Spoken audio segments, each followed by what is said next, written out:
Hola, es una alegría para mí poder continuar con ustedes estudiando la palabra de Dios y continuando con la temática que veníamos desarrollando en las presentaciones anteriores. Y como ustedes recordarán, habíamos visto el significado que las escrituras le daban a las tinieblas. Las tinieblas es el rompimiento o el quebrantar los mandamientos de Dios.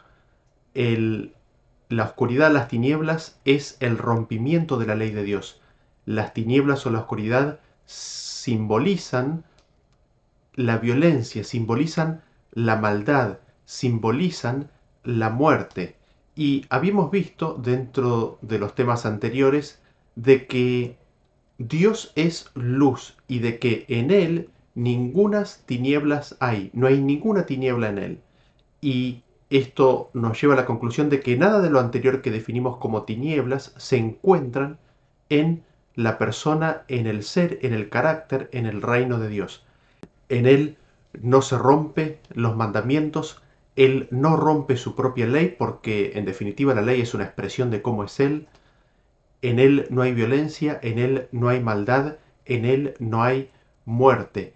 Y habíamos visto que no solamente Dios es luz, sino que también habíamos visto que Cristo, el Hijo de Dios, es luz y de que las Escrituras nos presentan al Padre como siendo el Padre de las luces.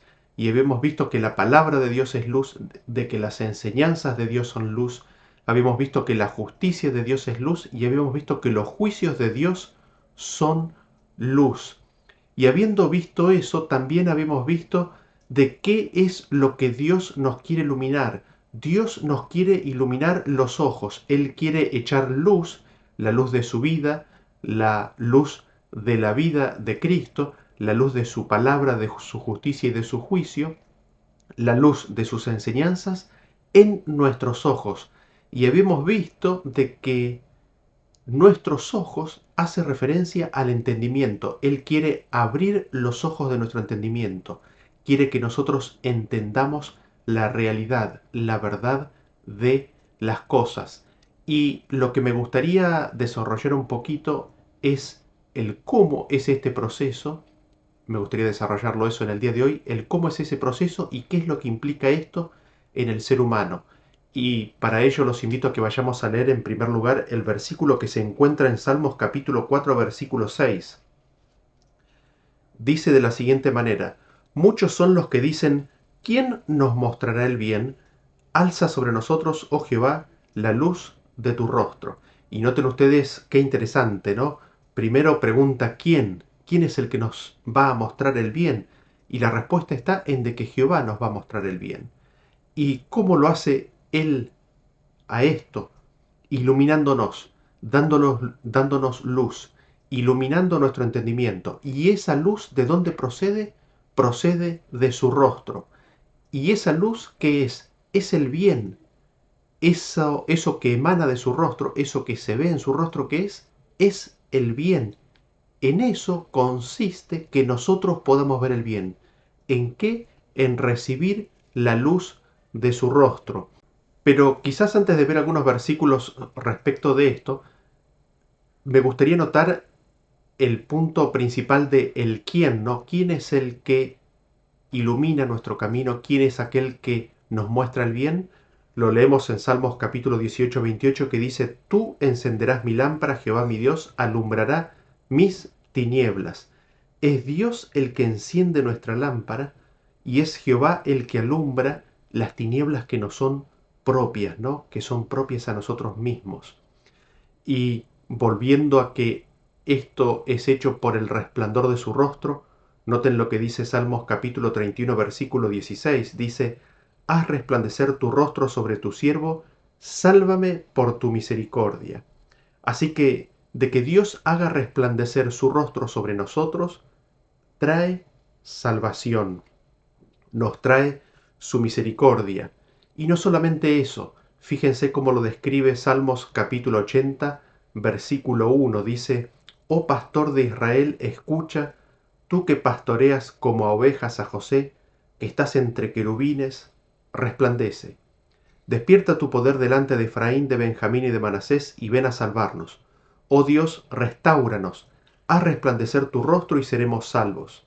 Y el 7 dice, oh Dios de los ejércitos, restáuranos, haz resplandecer tu rostro y seremos salvos.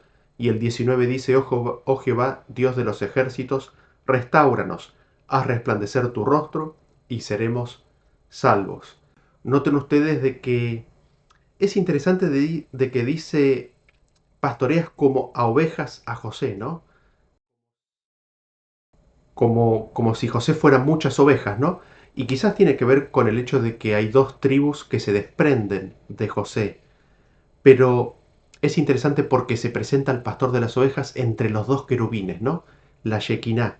¿Y cuál es el llamado, cuál es el pedido que hace el salmista? Resplandece, brilla, ven a salvarnos. ¿Y qué es lo que hace esto? Nos restaura a la condición del hombre antes de su caída. Dice, oh Dios, restáuranos, haz resplandecer tu rostro y seremos salvos. Es el resplandor, es la luz que emana del rostro de Dios lo que nos salva, lo que nos restaura en nuestra vida. Y nosotros nos podríamos hacer la siguiente pregunta, ¿no? ¿Qué es lo que significa el hecho de que Dios haga resplandecer su rostro sobre nosotros? ¿Qué es lo que significa? ¿Por qué las Escrituras hacen tantas referencias a este hecho de Dios resplandeciendo su rostro sobre nosotros y que eso es lo que nos salva? Noten ustedes, y para explicar esto es como que tenemos que volver un poquito en la historia al libro de Éxodo. Noten ustedes cómo describe este encuentro que tuvo Moisés con Dios en el capítulo 33. Lo leemos a partir del versículo 18. Dice de la siguiente manera, él entonces dijo, te ruego que me muestres tu gloria.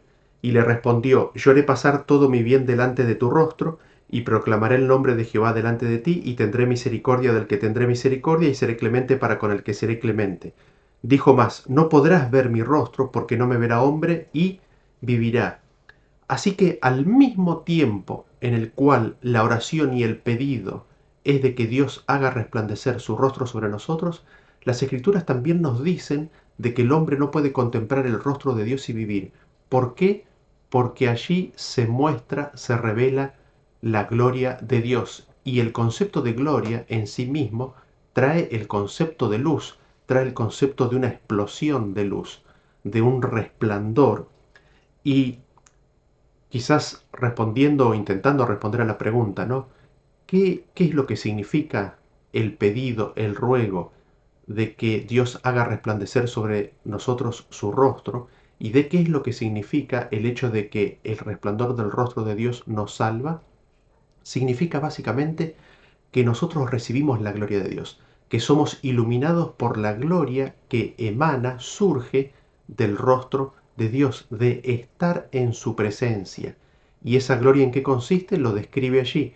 Consiste en su benignidad, consiste en su clemencia, consiste en su perdón, consiste en su misericordia, consiste en su nombre que es explicado después en el capítulo 34 como siendo tardo para la ira, clemente, misericordioso, piadoso, que guarda piedad y de que no tiene por inocente al culpable. Todos esos atributos de Dios se manifiestan y se reflejan en el rostro y eso hace que su rostro brille. Y eso, esa gloria, es la que nos salva.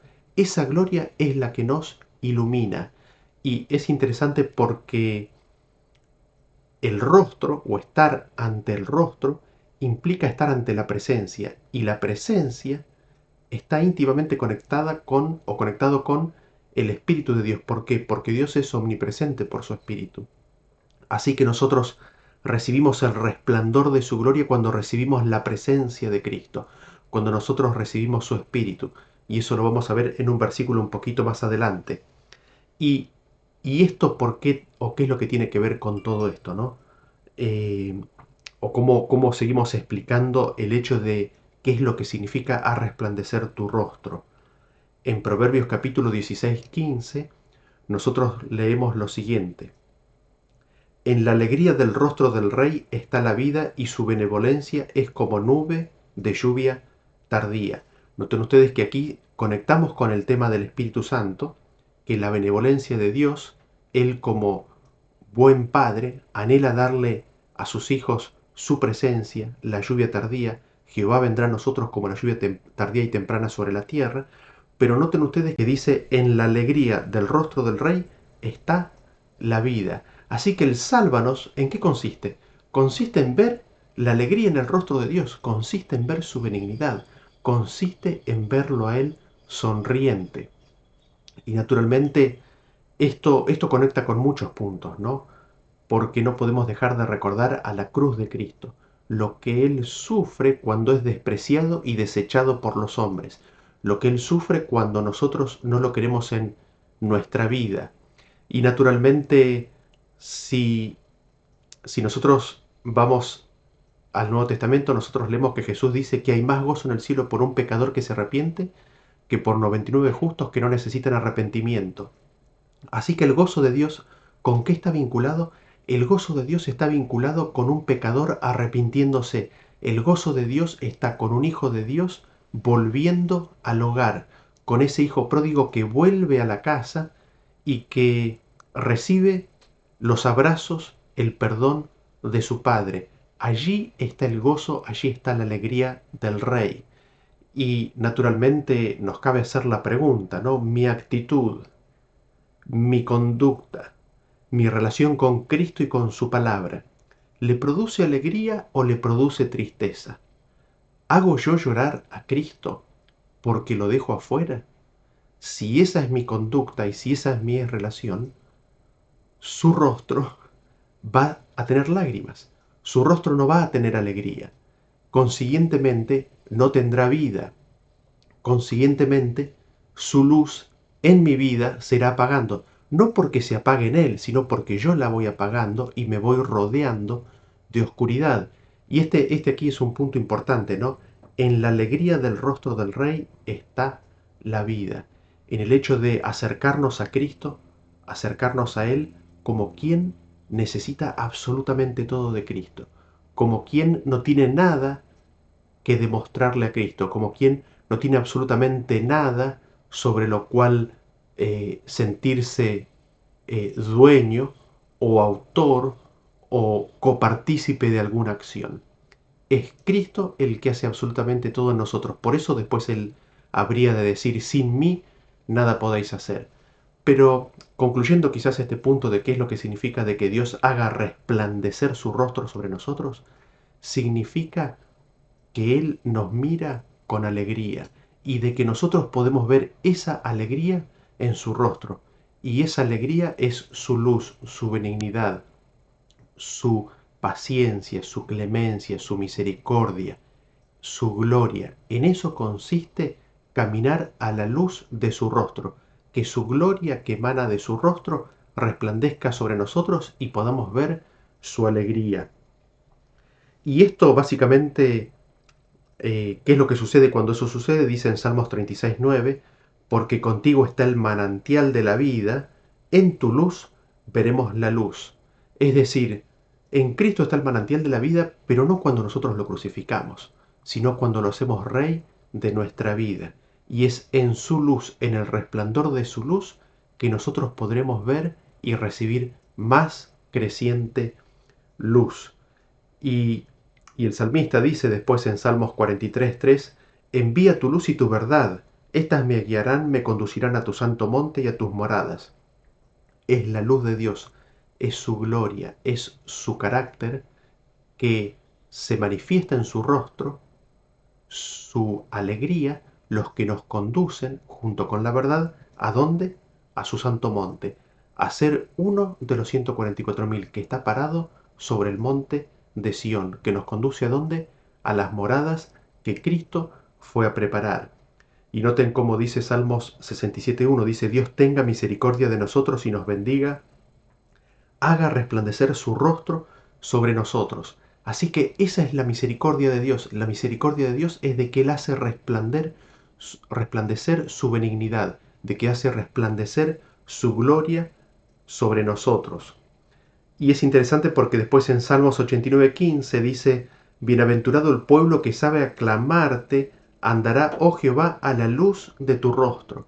Así que cuando nosotros comprendemos y empezamos a comprender la luz que emana del rostro de Dios, y lo aclamamos, es decir, le damos gloria, y volvemos sobre esto en un ratito, lo aclamamos, ¿qué es lo que sucede? En tu luz veremos la luz, es decir, Dios dará más luz de su rostro. Caminaremos entonces a la luz de su rostro. Muy interesante todo esto, ¿no? Y después en Salmos 119, 135 nos dice, haz que tu rostro resplandezca sobre tu siervo y enséñame tus estatutos. El hecho de que el rostro de Dios resplandezca implica de que nosotros podamos empezar a aprender los estatutos de Dios. Y el hombre, recibiendo todo esto, ¿no? Recibiendo todo esto que hemos descrito, ¿qué, qué es lo que pasa a experimentar y cómo es que se describe esto? En Eclesiastés capítulo 8, versículo 1 dice, ¿quién como el sabio y quién como el que sabe la declaración de las cosas? La sabiduría del hombre ilumina su rostro y la tosquedad de su semblante se mudará. Así que es la sabiduría, que nosotros sabemos quién es, la sabiduría es la que ilumina el rostro del hombre. Y en Salmos 104:15 nos dice, y el vino que alegra el corazón del hombre, el aceite que hace brillar el rostro, y el pan que sustenta la vida del hombre.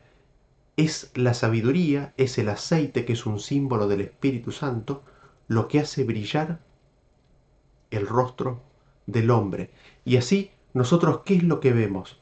Nosotros vemos que, así como Dios con su rostro nos ilumina, si nosotros recibimos y atesoramos esa palabra, y ahora en un ratito vamos a ver qué es lo que sucede cuando eso pasa, ¿no? Cuando nosotros somos iluminados por el rostro de Dios. Y si atesoramos y recibimos esa palabra, ¿qué es lo que sucede? Nuestro rostro empieza a estar iluminado. ¿Por qué? Por la sabiduría que ahora es nuestra, pero no es porque sea nuestra, sino porque la hemos recibido y la hemos aceptado. Es la sabiduría de Dios. ¿Y esto en qué consiste? Es el Espíritu de Dios, es el Espíritu de Cristo, es el aceite que hace resplandecer el rostro por el gozo de caminar a la gloria de Dios. Y no puedo dejar de recordar un ejemplo, ¿no? El ejemplo del apóstol Pablo, de Saulo de Tarso y de la transformación que ocurrió en su vida. Lo vamos a leer ahora en unos versículos, pero él estaba en tinieblas y muertes, y de repente Jesús se le manifestó. Y como hemos visto en los temas anteriores, las realidades espirituales se manifiestan físicamente. Y esto se ve en la historia de Pablo. Leamos los versículos para verlo.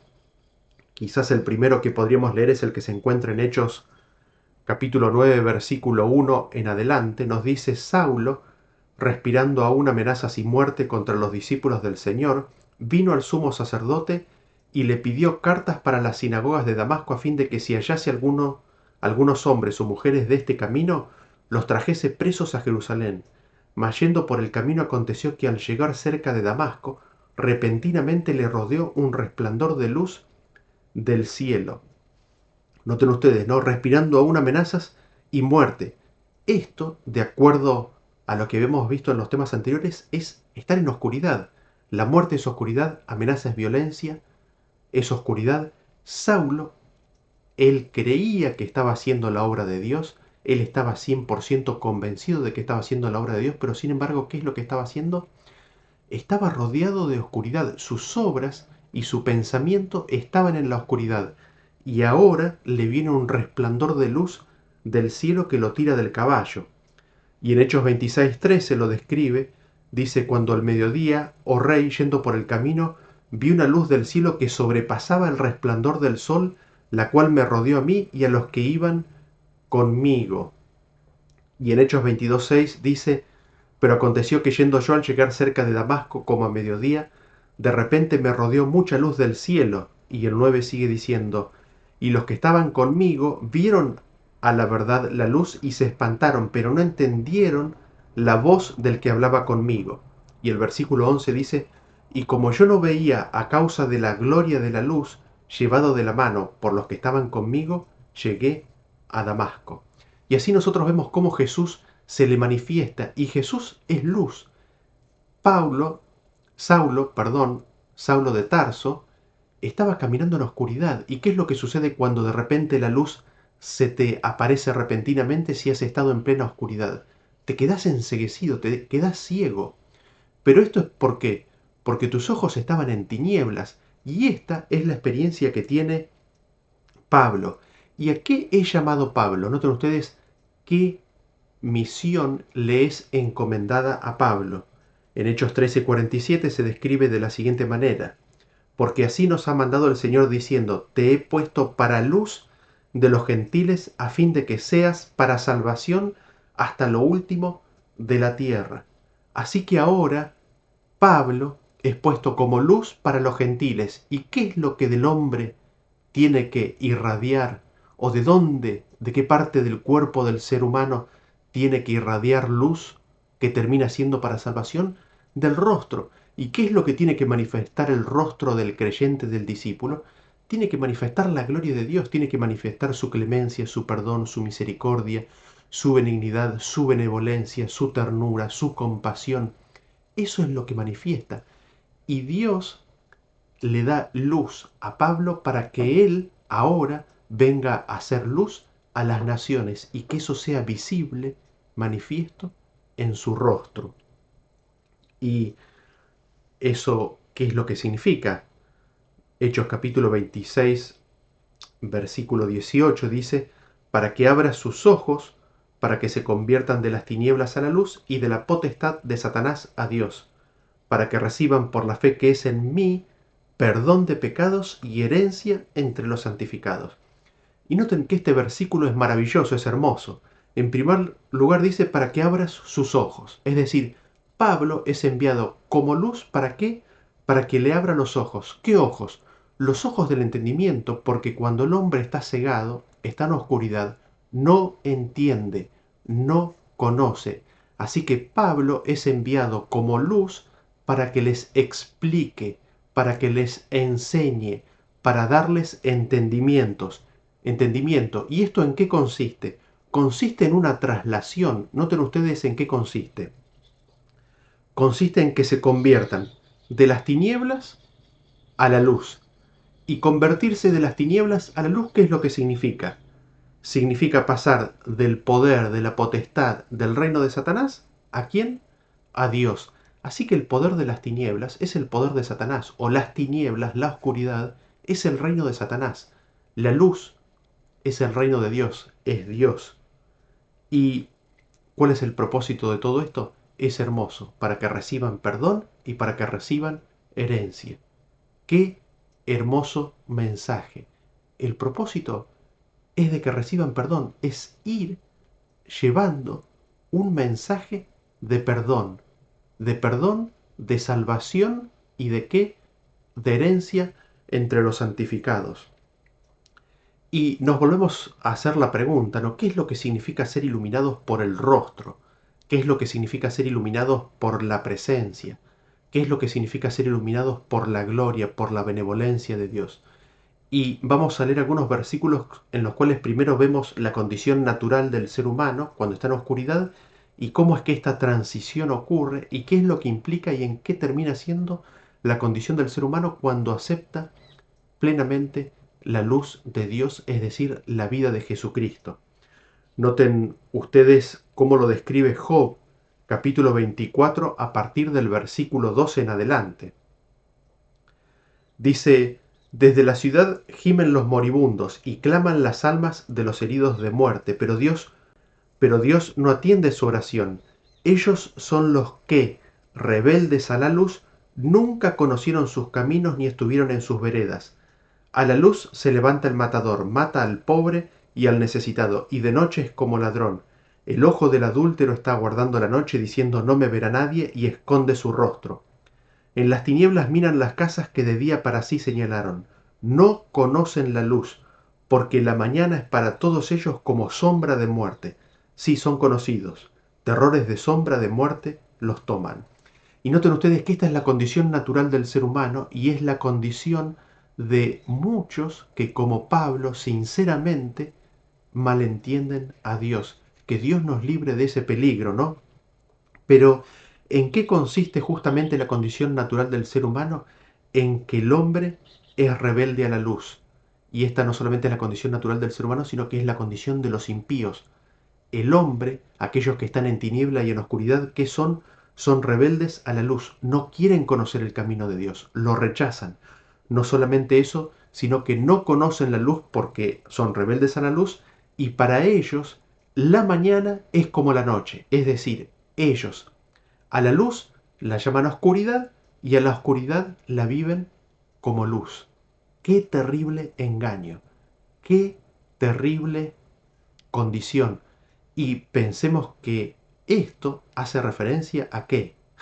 Hace referencia justamente a si Dios rompe sus mandamientos o no, hace referencia a si Dios hace maldad o no, hace referencia a si Dios hace violencia o no, a decir en Dios hay muerte o no. Es terrible si nos ponemos a pensar, el pensar que todos estos atributos se encuentran en la persona y en el reino de Dios.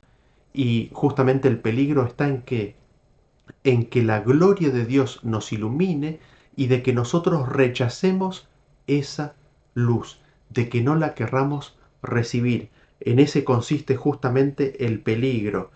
Y nosotros vemos una descripción de esto en la vida de Jesús en el libro de Juan capítulo 3 versículo 18. Noten ustedes cómo dice. El que en él cree no es condenado, pero el que no cree ya ha sido condenado porque no ha creído en el nombre del unigénito Hijo de Dios. Y esta es la condenación, que la luz vino al mundo y los hombres amaron más las tinieblas que la luz, porque sus obras eran malas.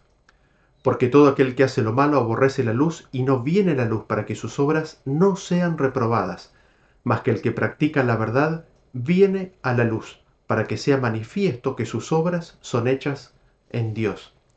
Y noten ustedes que aquí se nos describe lo que vivió el pueblo de Israel en los días de Jesús cuando fueron iluminados por el rostro de Jesucristo. ¿Qué es lo que ellos vivieron? Acá Jesús lo describe muy bien. Esta es la condenación. ¿En qué consiste la condenación? De que la luz vino al mundo, es decir, Cristo vino al mundo. La vida de Dios se les manifestó en la persona y en la vida de Jesucristo. ¿Y qué es lo que sucedió? Los hombres amaron más las tinieblas que la luz, es decir, rechazaron a la luz. ¿Por qué amaron más a las tinieblas? El versículo nos dice, porque sus obras eran malas, porque todo aquel que hace lo malo aborrece la luz y no viene a la luz para que sus obras no sean reprendidas. Así que vemos que hay una cuestión de orgullo aquí. El hombre, cuando recibe la benevolencia, la benignidad, la gloria de Dios y no quiere venir a la luz, no quiere recibir esa luz, ¿por qué lo hace? Lo hace porque él en su conciencia está siendo reprendido. Y esa reprensión no le gusta y en su orgullo no quiere ir a la luz para que Dios lo perdone. No quiere ir a la luz para que Jesús lo lave y lo limpie. El hombre le está escapando a la reprensión de la luz. ¿Por qué? Porque la luz ilumina la condición miserable propia, ilumina la condición del ser humano, ilumina la maldad que hay en el hombre. Y eso el hombre malvado rehúye y eso es lo que lo lleva a rechazar la luz y a crucificarla. Noten ustedes que después dice, el que practica la verdad viene a la luz para que sean manifiestos que sus obras son hechas en Dios. ¿Y cómo es que el hombre practica la verdad? La luz viene e ilumina mi condición. Y si yo reconozco y acepto que esa es mi condición, ahí empiezo a practicar la verdad. Sí, Señor, soy pecador. Por favor, perdóname. Ahí empiezo a practicar y vivir la verdad. Y así se camina en la luz de Dios. Así es como venimos a caminar en la obra de Dios. Así es como es manifiesto que esa obra es una obra que es hecha en Dios. Porque ese es el propósito, recién lo leímos. Dios lo puso a Pablo, ¿para qué? Para dar perdón y herencia.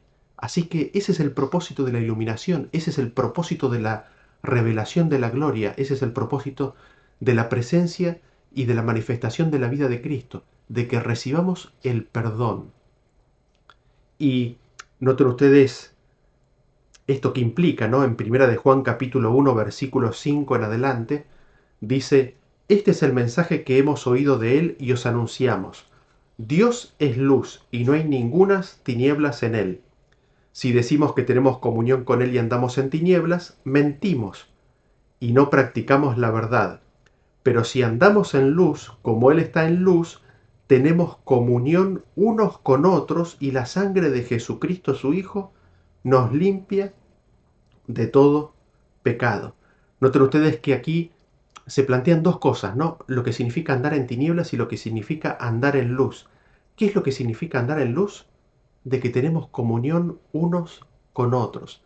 ¿Y qué llamado de atención que es este, señores? ¿Qué llamado de atención? ¿Por qué?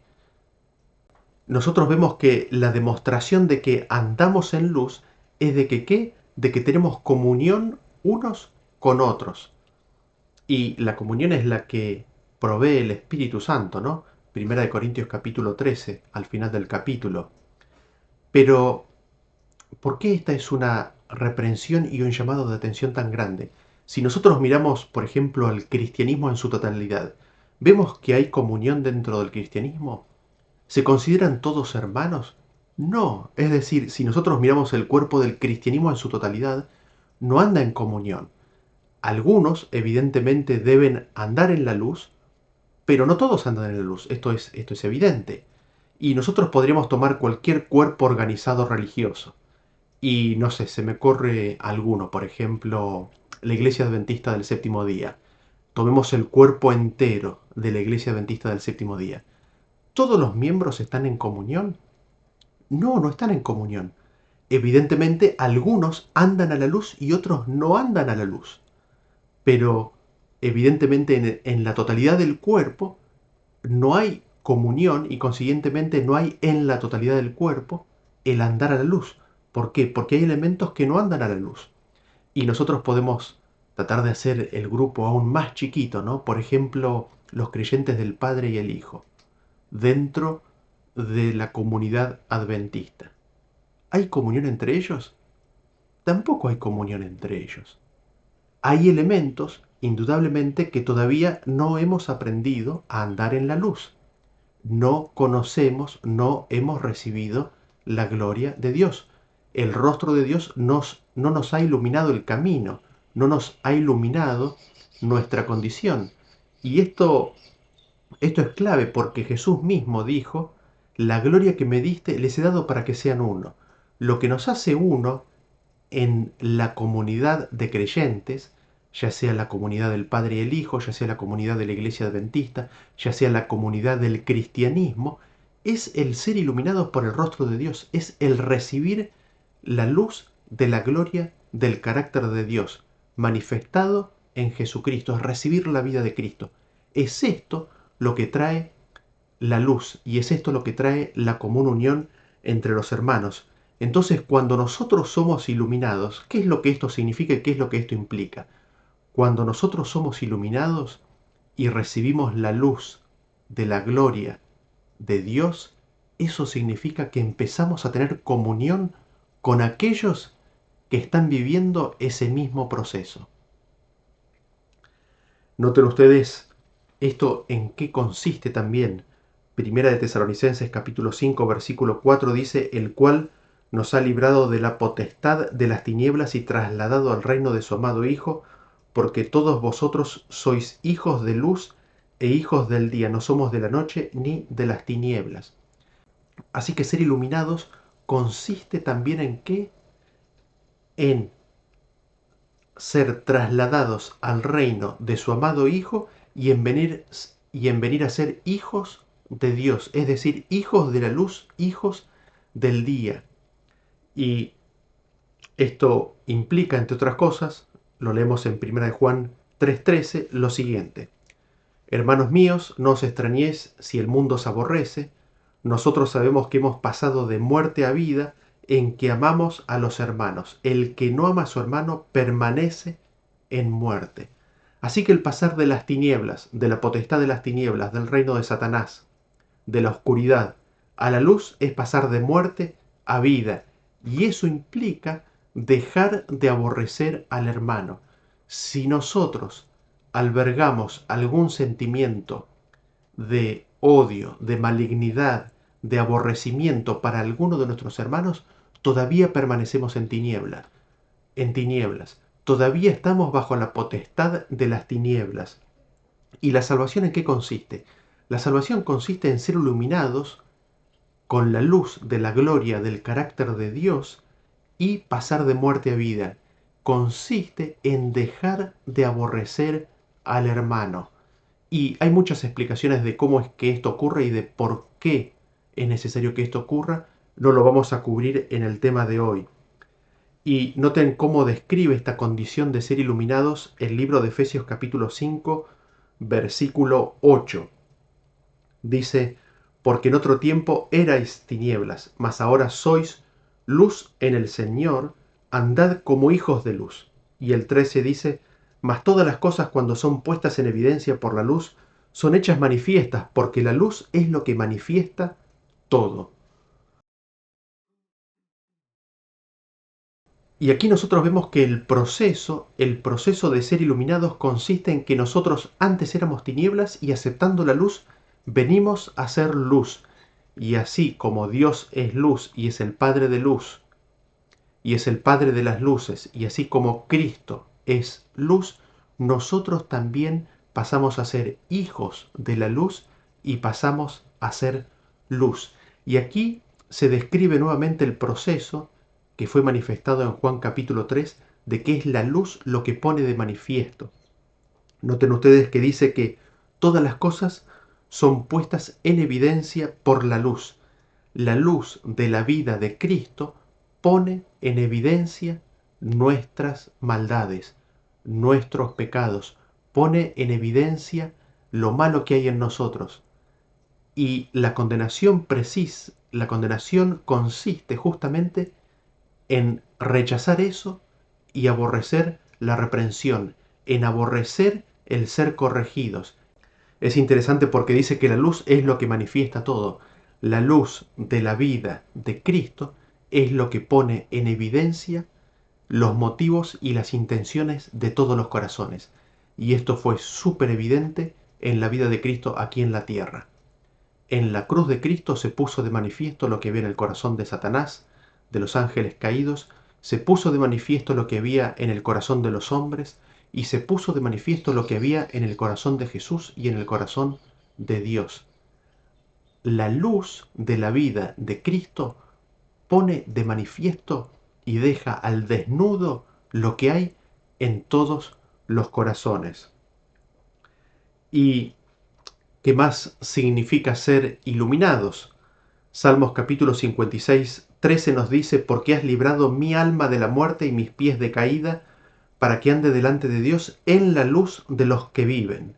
Así que el ser iluminados consiste en ser librado de la muerte. ¿Qué cosa ser librado de la muerte? El alma. El alma ser librada de la muerte y significa andar en la luz de los que viven, en la luz que emana del rostro de Dios. ¿Y qué más es lo que implica ser iluminados? Me gustaría leer 2 versículos más al respecto. El primero se encuentra en Romanos capítulo 13, versículo 12, que dice, la noche está avanzada y se acerca el día. Desechemos pues las obras de las tinieblas y vestámonos las armas de la luz. Y en primera de Juan 2:8 dice, sin embargo, os escribo un mandamiento nuevo que es verdadero en él y en vosotros, porque las tinieblas van pasando y la luz verdadera ya alumbra. El que dice que está en la luz y aborrece a su hermano está todavía en tinieblas. El que ama a su hermano permanece en la luz y en él no hay tropiezo. Pero el que aborrece a su hermano está en tinieblas y anda en tinieblas y no sabe a dónde va porque las tinieblas le han cegado los ojos. Noten ustedes lo que nos dicen estos 2 versículos, ¿no? La noche está avanzando, las tinieblas van pasando y se acerca el día. Se acerca apresuradamente el día en el cual la presencia el rostro de Cristo iluminará absolutamente todo y sacará a luz lo que hay en todos los corazones. Quedará manifiesto públicamente lo que hay en todos los corazones. Consiguientemente, la apelación es a desechar las obras de las tinieblas y a caminar y vivir en la luz. ¿Y esto en qué consiste? Lo que mencionamos anteriormente, en no aborrecer al hermano. Si nosotros no podemos estar en comunión con el hermano, tenemos que mirar muy atentamente nuestro corazón. Si existe aborrecimiento en nuestro corazón, es ¿por qué? Porque estamos en tinieblas. Y noten ustedes que dice que son las tinieblas los que cegan los ojos. ¿Qué ojos? Los ojos del entendimiento. Son las tinieblas que hacen que nosotros no entendamos. Son la oscuridad, son los conceptos erróneos respecto de Dios. ¿Por qué? Porque recuerden que hemos visto en temas anteriores de que para el hombre Dios está rodeado de oscuridad. Son esos conceptos erróneos que el hombre tiene de Dios los que le han cegado, han hecho ciegos sus ojos. ¿Qué ojos? Los ojos del entendimiento. Y en ese sentido, noten ustedes cómo describe Proverbios 4:18 la vida del justo. Dice, más la senda de los justos es como la luz de la aurora que va en aumento hasta que el día es perfecto. La senda de los justos es como la luz de la aurora. El sol nace en nuestros corazones y empieza a iluminar, iluminar, iluminar hasta que el día es perfecto, hasta que todo nuestro corazón es iluminado. Ese es el camino. Y notamos que en este camino hay un proceso, ¿no es cierto? Hay un proceso, hay un caminar en el cual el hombre recibe mayor y mayor luz respecto de su propia condición y respecto de quién es Dios y de cómo es Dios. Y noten ustedes cómo dice Mateo capítulo 5 versículo 14 en adelante. Dice, vosotros sois la luz del mundo. Una ciudad asentada sobre un monte no se puede esconder. Ni se enciende una luz y se pone debajo de un almud, sino sobre el candelero y alumbra a todos los que están en casa. Así alumbre vuestra luz delante de los hombres para que vean vuestras buenas obras y glorifiquen a vuestro Padre que está en los cielos. Y si nosotros, como los justos, recibimos la luz de la gloria de Dios que sale de su rostro y no la rechazamos, sino que vamos a Él en contrición de corazón para recibir su perdón, esa luz irá creciendo y creciendo, irá creciendo y creciendo, y esa luz se empezará a notar, empezará a ser manifiesto en nuestro rostro físico. Las escrituras lo dicen. Y eso, ¿qué es lo que va a hacer? Va a hacer que seamos luz. Y una luz es luz. No se puede evitar que una luz sea luz. No se puede evitar la condición del ser. Así, esa luz no se puede esconder, así como no se puede esconder una ciudad que está asentada sobre un monte.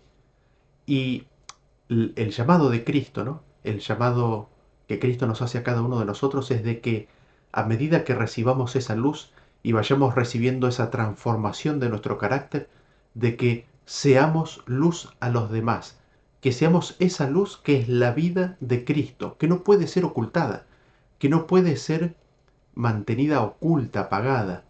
Así alumbre vuestra luz delante de los hombres, es el llamado, es la invitación que Cristo nos hace a cada uno de nosotros.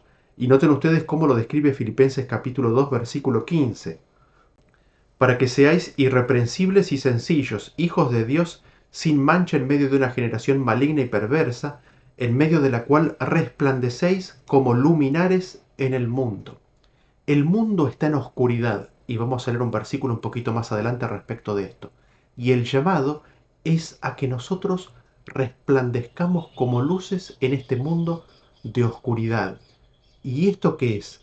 Es el carácter, es la vida, es el dar y ofrecer perdón y salvación y herencia entre los santos, entre los justificados. Y específicamente, ¿en qué más consiste esto? ¿En qué más consiste el brillar como luz y en qué más consiste el ser iluminados y recibir y atesorar esa luz? Noten ustedes cómo lo describe Isaías capítulo 58, versículo 6. Dice de la siguiente manera: ¿No es más bien el ayuno que yo escogí desatar las ligaduras de impiedad, soltar las cargas de opresión y dejar ir libres a los quebrantados y que rompáis todo yugo? ¿No es que partas tu pan con el hambriento y a los pobres errantes albergues en casa, que cuando veas al desnudo lo cubras y no te escondas de tu hermano? Entonces nacerá tu luz como el alba, y tu salvación se dejará ver pronto, e irá tu justicia delante de ti, y la gloria de Jehová será tu retaguardia. Versículo 10. Y si dieres tu pan al hambriento y sacieres al alma afligida, en las tinieblas nacerá tu luz, y tu oscuridad será como el mediodía. Qué hermosa promesa. Así es como somos llamados, somos invitados por Cristo a que resplandezcamos, a que brillemos en esta luz, a que brillemos en este mundo como luminarias. ¿En qué consiste esa luz? Pues en desatar las ligaduras de impiedad, en soltar las cargas de opresión, en ir a dejar libres a los quebrantados, en romper todo yugo, es en compartir el pan con el hambriente, en albergar a los pobres en casa, en cubrir al desnudo y en no esconderse de quién, del hermano, en darle el pan al hambriento. Eso es la luz que iluminará a este mundo. Y en ese sentido, las escrituras presentan claramente un llamado y un destino para la generación final. Hay un llamado y hay un destino predicho para el pueblo de Dios justo antes de los días de la segunda venida de Cristo. Leámoslo. En Salmos capítulo 97:11 dice: luz está sembrada para el justo y alegría para los rectos de corazón. Noten ustedes, ¿no? Luz está sembrada, la luz ya ha sido sembrada, la luz ya ha sido entregada, ya ha sido desparramada como semilla y está esperando únicamente que dé fruto en la vida de las personas. Y esto como se nota en la alegría del rostro, ¿no? En que el rostro brilla, resplandece. Y esto cómo es que ocurre, ¿no? Segunda de Corintios capítulo 4:6 dice: porque Dios que mandó que de las tinieblas resplandeciese la luz, y esta es una referencia a Génesis capítulo 1 al principio, es Dios el que resplandeció en nuestros corazones. ¿Para qué? ¿Para iluminación de qué? Del conocimiento de la gloria de Dios en la faz de Jesucristo. Así que el tema es de que nuestro conocimiento de Dios tiene que ser iluminado. ¿Por qué? Porque está en oscuridad, está en tinieblas. Nosotros no conocemos realmente que Dios es luz y de que ninguna tinieblas hay en él. Así, nuestro conocimiento de Dios necesita ser iluminado, y eso ¿dónde ocurre? En la faz, en la presencia, en el rostro de Jesucristo, en la recepción de su Espíritu. Y hay un llamado, hay una apelación para el pueblo de Dios. Noten ustedes qué importante que es este llamado. Lo encontramos en Juan 12:35 en primer lugar. Dice así: entonces Jesús les dijo: aún por un poco está la luz entre vosotros. Andad entre tanto que tenéis luz, para que no os sorprendan las tinieblas, porque el que anda en tinieblas no sabe a dónde va. Entre tanto que tenéis la luz, creed en la luz para que seáis hijos de la luz. Estas cosas habló Jesús y se fue y se ocultó de ellos. Y el 46 dice: yo, la luz, he venido al mundo para que todo aquel que cree en mí no permanezca en tinieblas. Y lo que Jesús nos está diciendo es: mientras tengamos la luz, caminemos en ella, recibámosla, aceptémosla, aceptémosla de todo corazón. ¿Por qué? Porque si no lo hacemos, tinieblas vendrán sobre nuestro camino. Dice: aún por un poco está la luz entre vosotros, andad entre tanto que tenéis luz, para que no os sorprendan las tinieblas. Si nosotros no andamos en la luz, ¿qué es lo que va a ocurrir? Nos van a sorprender las tinieblas. Y este andar en la luz, ¿qué significa? Creer en la luz, creer en la gloria de Dios, creer en lo que se manifiesta en su rostro, creer en su benignidad, creer en su misericordia, en su clemencia, creer en su nombre. Y es interesante porque, como mencionamos anteriormente, esto también tuvo una representación física. ¿Qué es lo que hace Jesús? Jesús envía esta palabra, Él es luz, envía su palabra que es luz, ¿y qué es lo que hace? Se fue y se ocultó de ellos. ¿Qué les estaba señalando ahí? De que ellos no estaban caminando en la luz completa que Él les estaba dando. Y así en su accionar y en su vida le manifestó en forma física, presencial, lo que ocurrirá con todo aquel que no anda a la luz de la faz de Jesucristo. Y nosotros encontramos una apelación semejante en el libro de Jeremías capítulo 13 versículo 16. Dice: Dad gloria a Jehová Dios vuestro antes que haga venir tinieblas y antes que vuestros pies tropiecen en montes de oscuridad y esperéis luz, y os la vuelva en sombra de muerte y tinieblas. Y me gustaría sugerir que Jesús estaba citando de este versículo. Dice: Dad gloria a Jehová Dios vuestro. ¿Cómo es que nosotros podemos darle gloria a Dios? El versículo dice: en esto mi Padre es glorificado, que llevéis mucho fruto. ¿Fruto de qué? Fruto del Espíritu. Amor, gozo, paz, paciencia, bondad, benignidad, mansedumbre, fe, templanza, todas estas cosas. En esto el Padre es glorificado. Es decir, que recibamos la luz, que recibamos el Espíritu de Dios, que recibamos el Espíritu de Cristo, que recibamos la vida de Cristo, que recibamos la gloria, que recibamos la presencia de Cristo. Si nosotros no hacemos eso, ¿qué es lo que sucede?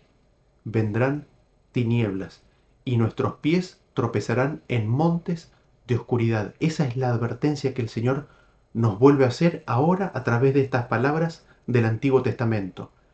Glorificad a Dios, dadle gloria, no sea que vuestros pies tropiecen con las tinieblas. Y naturalmente nosotros encontramos un eco de esto al fin del tiempo en los mensajes angélicos. El mensaje del primer ángel dice en Apocalipsis capítulo 14 versículo 7: temed a Dios y dadle gloria porque la hora de su juicio ha llegado. Y así nosotros vemos que hay un llamado al pueblo de Dios a que le dé gloria. ¿Y esto cómo ocurre? Lo hemos visto siendo iluminados en los ojos de nuestro entendimiento por la gloria de Dios. Esa gloria surge, emana de su rostro resplandece sobre nosotros y esa luz nos da entendimiento, abre los ojos de nuestro entendimiento respecto del carácter de Dios, respecto de cómo es Dios y de que en Él no hay ningunas tinieblas. Y respecto de esa situación, ¿no?, del llamado a darle gloria, nosotros en Proverbios 13:9 leemos que dice que la luz de los justos se alegrará, mas se apagará la lámpara de los impíos. Por eso el llamado y la apelación que Jesús nos hace hoy a cada uno de nosotros. Mientras tengáis la luz, andad en ella. Mientras tengáis la luz, creed en ella y recibirla, y dad gloria a Dios. Así la luz de los justos se alegrará. Pero si como los impíos rechazamos, negamos la revelación de nuestra condición y nos negamos a recibir la revelación de la gloria de Dios, ¿qué es lo que ocurrirá? Se apagará la luz de la vida. Estos son los impíos, esta es la vida de los impíos. Y nosotros leemos la profecía de Apocalipsis capítulo 18 versículo 1, en donde se nos predice, este es el mensaje del cuarto ángel, de que el mensaje del cuarto ángel iba a alumbrar toda la tierra con su gloria. Y nosotros encontramos la profecía de esto en el libro de Isaías capítulo 60 versículo 1 en adelante. Leemos que dice: levántate, resplandece, porque ha venido tu luz y la gloria de Jehová ha nacido sobre ti. Porque aquí que tinieblas cubrirán la tierra y oscuridad las naciones, mas sobre ti amanecerá Jehová y sobre ti será vista su gloria. Y andarán las naciones a tu luz y los reyes al resplandor de tu nacimiento. Y después el versículo 19 y 20 dicen así: el sol nunca más te servirá de luz para el día, ni el resplandor de la luna te alumbrará, sino que Jehová te será por luz perpetua y el Dios tuyo por tu gloria. No se pondrá jamás tu sol, ni menguará tu luna, porque Jehová te será por luz perpetua y los días de tu luto serán acabados. ¡Qué hermosa promesa! Esta promesa es para el pueblo de Dios del tiempo de fin, es para aquellos que están simbolizados en Apocalipsis 14 como los 144.000 que están parados sobre el monte de Sión. Y se le dice a ellos: levántate, resplandece. ¿Por qué? Porque ha venido tu luz, la gloria de Jehová ha nacido sobre ti. Y así nosotros vemos que la luz del pueblo de Dios del tiempo del fin, ¿en qué consiste? En la revelación de la gloria de Dios en el pueblo de Dios. Ellos primero reciben el conocimiento y el entendimiento del carácter de Dios y después ¿qué? Lo viven.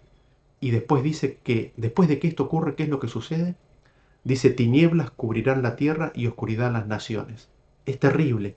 Y esto está delante de nosotros. ¿Qué es lo que significa?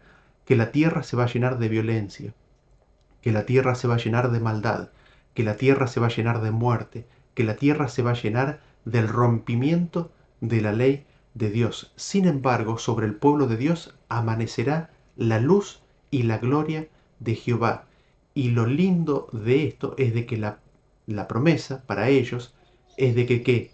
De que no necesitarán nunca más ni del sol ni de la luna. ¿Por qué? Porque Jehová será su luz. Y en Isaías capítulo 62 nos dice, por amor de Sión no callaré y por amor de Jerusalén no descansaré. ¿Hasta cuándo? Hasta que salga como resplandor su justicia y su salvación se encienda como una antorcha. La obra de Jesús, ¿no? Jesús ministrando y trabajando por su pueblo. Y Cristo no descansa, ni cesará hasta que, su carácter sea perfectamente reproducido en su pueblo, hasta que la justicia de Dios sea plenamente imputada, impartida y sea vivida, es decir, la vida de Cristo sea vivida por cada uno de sus hijos aquí en la tierra, en la vida de su pueblo. Y así será realidad lo que dice Salmos 52. De Sión, perfección de hermosura, Dios ha resplandecido. Y es interesante porque en Apocalipsis 19:8, hablando de este mismo grupo, hablando de la iglesia, dice, a ella se le ha concedido que se vista de lino fino, limpio y resplandeciente. El vestido brilla, resplandece, emana luz. El lino fino son las acciones justas de los santos. Y encontramos esta preciosa promesa en Daniel 12:3. Dice, los entendidos resplandecerán como el resplandor del firmamento y los que enseñan la justicia a la multitud como a las estrellas a perpetua eternidad. Para este tiempo del fin, justo antes de la segunda venida de Jesús, el pueblo de Dios recibirá una revelación de la gloria de Dios. La luz, la gloria de Dios nacerá en ellos y ellos la aceptarán y vivirán. Y dice que resplandecerán. ¿Quiénes son los que resplandecerán? Los que enseñan la justicia, los que explican la justicia, los que describen y explican cómo es la justicia de Dios. ¿A quién? A las multitudes, a la gran multitud que nadie podía contar. Y está la promesa que Jesús nos da, ¿no es cierto? Hablando de esta gente, en Mateo 13:43 dice, entonces los justos resplandecerán como el sol en el reino de su Padre. El que tiene oídos para oír, oiga. Y a eso decimos amén. Y me gustaría terminar con la siguiente oración que está registrada en Números capítulo 6, versículo 23. Este es mi deseo y mi oración para cada uno de ustedes y para mí también. Jehová te bendiga y te guarde. Jehová haga resplandecer su rostro sobre ti y tenga de ti misericordia. Jehová alce sobre ti su rostro y ponga en ti paz. Que Dios los bendiga y nos vemos en la próxima presentación. Hasta luego.